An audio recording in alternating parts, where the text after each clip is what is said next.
Hello friends, welcome to Erode அம்மாச்சி சமையல். இது நம்ம வீட்டு சமையல்ங்க. இப்போ பாத்தீங்கன்னா சௌ சௌ கூட்டு எப்படி வைக்கலாம்ங்கறத பார்க்கலாங்க. பாருங்க அந்த பருப்பை வந்து இந்த ஊற வச்சிருக்கேங்க. இப்போ பாருங்க இந்த பாசி பருப்பை கழுவி வச்சிருக்கேன். இப்போ இதுல வந்து பாத்தீங்கன்னா 1 கப் 2 கப் தண்ணி ஊத்துங்க போதும். ஊத்திட்டுங்க மஞ்சள் தூள் வந்து கொஞ்சம் ஒரு 1/4 ஸ்பூன் போட்டுக்கலாங்க. நல்லா கலர்ஃபுல்லாக வருங்க.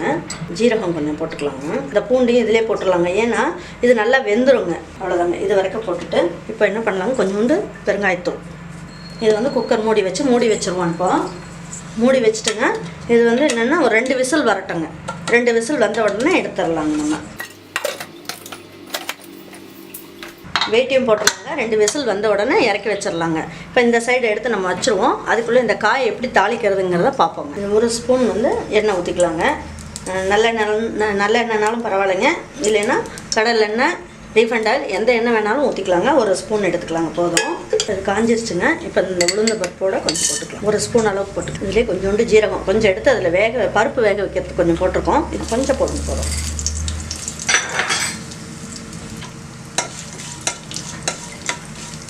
நல்லா பொரிஞ்சிருச்சு. இது கருக விட்டுறாமல் இருக்கணும். இப்போ வந்து இந்த ஸ்டேஜில் என்ன பண்ணுங்க, கருவேப்பிலை போட்டுருங்க.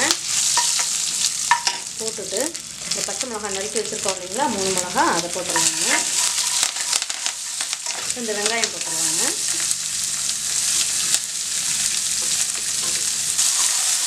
இப்போ வந்து அந்த சௌச்சோ வந்து இந்த மாதிரி இருக்குது இல்லைங்களா, அது நான் மேலே இருக்க தோலெல்லாம் எடுத்துட்டேங்க. எடுத்துட்டு இந்த மாதிரி பொடி பொடியாக கட் பண்ணி வச்சுருக்கேன். இது பார்த்தீங்கன்னா இந்த காய் அளவுக்கு 2 காய் வாங்கினேங்க. சின்னதாக கட் பண்ணி வச்சுருக்கேங்க நான் கூட்டு செய்யறதுக்கு. இதில் வந்து நம்ம இந்த கூட்டு செஞ்சோன்னா பார்த்தீங்கன்னா நல்லா சாதம், சப்பாத்தி இதுக்கெல்லாமே வச்சு சாப்பிட்டுக்கலாங்க, நல்லாயிருக்கும். அதனால் கொஞ்சம் நிறையவே காய் வச்சோம். நல்லா பொரிஞ்சிருச்சு. இப்போ இந்த சைடில் இந்த காயை போட்டுக்கலாங்க. நல்லா வணக்கிக்குவோம். பார்த்தீங்கன்னா மஞ்சள் தூள் கொஞ்சம் போட்டுக்கலாம். உப்பு வந்து தேவையான அளவு போட்டுக்கலாங்க.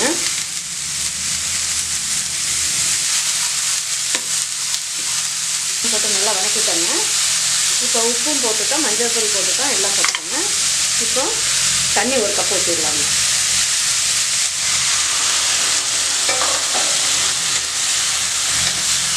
ஏன் நம்ம 1 கப்பு தண்ணி ஊற்றிருக்கோம்னாங்க, அந்த பருப்புலேயும் வந்து தண்ணி இருக்குங்க. இப்போ இது லேசாக கொஞ்சம் வெந்தால் போதுங்க. வெந்ததுக்கப்புறம் அந்த பருப்பு எடுத்து ஊற்றும் போது அந்த தண்ணியோடு சேர்ந்து வேகும்போது தலை வந்துடுங்க. அதனால் 1 கப் தண்ணி ஊற்றிக்கோங்க. ஏற்கனவே அதில் 2 கப் தண்ணி ஊற்றிருக்கோம் நம்ம பருப்பு வேகிறதுக்கு. இன்னும் கொஞ்சம் கூட ஊற்றிக்கலாம். இப்போ இதை வேக வைக்கணுங்க. அப்படியே மூடி போட்டு வேக வச்சிடலாங்க. பாருங்கள் வெந்துருச்சான்னு பார்க்கலாங்க. பாருங்கள் தண்ணியெல்லாம் கொஞ்சம் நல்லா சொல்லிடுச்சு. அந்த அளவுக்கு நல்லா வெந்துருச்சு. இப்போ வெந்துருச்சான்னு எப்படி பாருங்கள். நல்லா வெந்துருச்சு. இப்போ இந்த ஸ்டேஜில் வந்து என்ன பண்ணலாம், நம்ம பருப்பு வேக வச்சோம் இல்லைங்களா, அதை வந்து எடுத்து இதில் போட்டுக்கலாங்க. பருப்பு வந்து இந்த மாதிரி மலர்ந்து வெந்திருக்கணுங்க. பூண்டெல்லாம் நல்லா வெந்துருச்சு.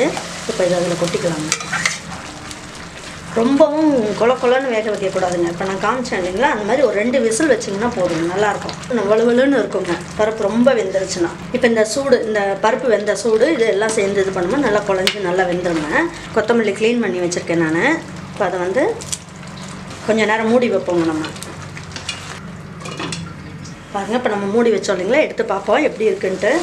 பாருங்கள் நல்லா வெந்து நல்லா குழம்புலாம் நல்லா வெந்துருச்சுங்க. அதனால தான் உங்களை வந்து நான் கொஞ்சமாக தண்ணி ஊற்றிக்கலாம். 1 கப் ஊற்றிக்கலாம்னு சொன்னேங்க. தேங்காய் வந்து 2 ஸ்பூன் போட்டுக்கலாங்க. திருவின தேங்காய். ரெடி ஆகிடுச்சுங்க. கூட்டு ரெடி ஆகிடுச்சு. அப்புறம் இன்னொரு டிப்ஸ் ஒன்று உங்களுக்கு சொல்கிறேன். இங்கே வாங்க, நான் வந்து தேங்காய் உடைச்சேன்னா இந்த மாதிரி வந்து திருவி ஃப்ரீசருக்கு அடியில் ஒரு பாக்ஸ் இருக்கும் இல்லைங்களா, பால் வைக்கிற பாக்ஸு, அதில் வந்து இந்த தேங்காயை இந்த மாதிரி திருவி வச்சுக்கலாங்க. நமக்கு காய்க்கெல்லாம் வேணும்னும் போது நம்ம இப்படி சுரண்டினோம்னாவே நமக்கு வந்துடுங்க. பாருங்கள் இதெல்லாம் கெட்டியாக இருக்குது. இப்படி சுரண்டி எடுத்தோம்னாவே வந்துடுங்க. இப்போ நம்ம இதில் 2 ஸ்பூன் எடுத்துகிட்டு மறுபடியும் இதை மூடி நம்ம உள்ள தூக்கி வச்சிடலாங்க. இல்லைன்னா நம்ம என்ன பண்ணுவோங்க, தேங்காயை திருவி வைக்கும் போது பாதி அப்படியே வேஸ்ட்டாக போயிருங்க. கெட்டு போய் தூக்கி தான் போடுவோங்க, வேஸ்ட் ஆயிருங்க. அதனால நீங்களும் என்ன பண்ணுங்கள், இந்த மாதிரி திருவி ஃப்ரீசரில் வைக்காதீங்க. ஃப்ரீசரில் வச்சிட்டிங்கன்னா ஐஸ் ஆயிருங்க. ஃப்ரீசருக்கு அடியில் இருக்க பாக்ஸில் அந்த பால் வைப்போம் இல்லைங்களா, அந்த இதில் வச்சிங்கன்னா இது வந்து உங்களுக்கு வந்து ஒரு 10 நாளைக்கு அப்படியே இருக்குங்க. நம்ம பாருங்கள் இது ஒரு 4 நாள் ஆச்சுங்க நான் திருவி வச்சு. அதனால் நீங்களும் வந்து பாருங்கள் நல்லா ஃப்ரெஷ்ஷாக இப்போ நம்ம திருவி வச்ச மாதிரியே இருக்குது பாருங்கள். நல்லா ஃப்ரெஷ்ஷாக இருக்குது பார்த்தீங்களா? அது மாதிரி நீங்களும் வந்து ஒரு காயை எடுத்து, இல்லைனா ஒரு காய் வந்து குழம்புக்கு எடுத்துட்டோன்னா ஒரு அரை மூடி எடுத்து கூட இந்த மாதிரி நீங்கள் திருவி எடுத்துக்கலாங்க. எடுத்து நம்ம ஒரு ஸ்பூன் எடுத்து டக்குன்னு போட்டுக்கலாங்க. யார் திருவணும் அப்படிங்கிற வேலையெல்லாம் இருக்காதுங்க. நான் வந்து எனக்கு தெரிஞ்ச டிப்ஸ் எல்லாம் உங்களுக்கு சொல்கிறேங்க. உங்களுக்கு தெரிஞ்சதுன்னா பரவாயில்ல. அவ்வளோதாங்க, முடிஞ்சிருச்சுங்க. இது வந்து சவ் சவ் பாசிப்பருப்பு கூட்டுங்க. இப்போ எப்படி செய்கிறதுன்றதை பார்த்தோங்க. உங்களுக்கு பிடிச்சிருந்ததுன்னா வீட்டில் நீங்கள் செஞ்சு பாருங்கள். செஞ்சு பார்த்துட்டு சாப்பிட்டு அப்புறம் வீட்டில் இருக்கவங்களையும் செஞ்சு அசத்துங்க. இது வந்து என்னோடய ஸ்பெஷலுங்க. இது வந்து நீங்கள் என்ன பண்ணுறீங்கன்னா இதில் ஒரு ஸ்பூன் நெய் கூட போட்டுக்கலாங்க. வேணும்னா உங்களுக்கு ஒரு ஸ்பூன் நெய் போட்டுக்கலாங்க. நான் இப்போ போடலை. வேணும்னா நீங்கள் இதில் கடைசியாக இறக்குற நேரத்துக்கு நீங்கள் ஒரு ஸ்பூன் நெய் போட்டுங்க. நெய் போட்டு நீங்கள் சாப்பிட்லாங்க. சப்பாத்தி, சாதம் எல்லாத்துக்குமே சாப்பிட்லாங்க. ரொம்ப நல்லாயிருக்குங்க. தோசைக்கு கூட வச்சுக்கலாங்க. இது ரொம்ப நல்லாயிருக்குங்க. உங்களுக்கு பிடிச்சிருந்ததுன்னா லைக் பண்ணுங்கள், ஷேர் பண்ணுங்கள், சப்ஸ்கிரைப் பண்ணுங்கள். தேங்க்யூ ஃபார் வாட்சிங் ஈரோடு அம்மாச்சி சமையல். பாருங்கள், இந்த மாதிரி சப்பாத்தி செஞ்சு நீங்கள் இந்த கூட்டையும் செஞ்சு சாப்பிட்டிங்கன்னா ரொம்ப நல்லாயிருக்குங்க. வீட்டில் செஞ்சு பாருங்கள்.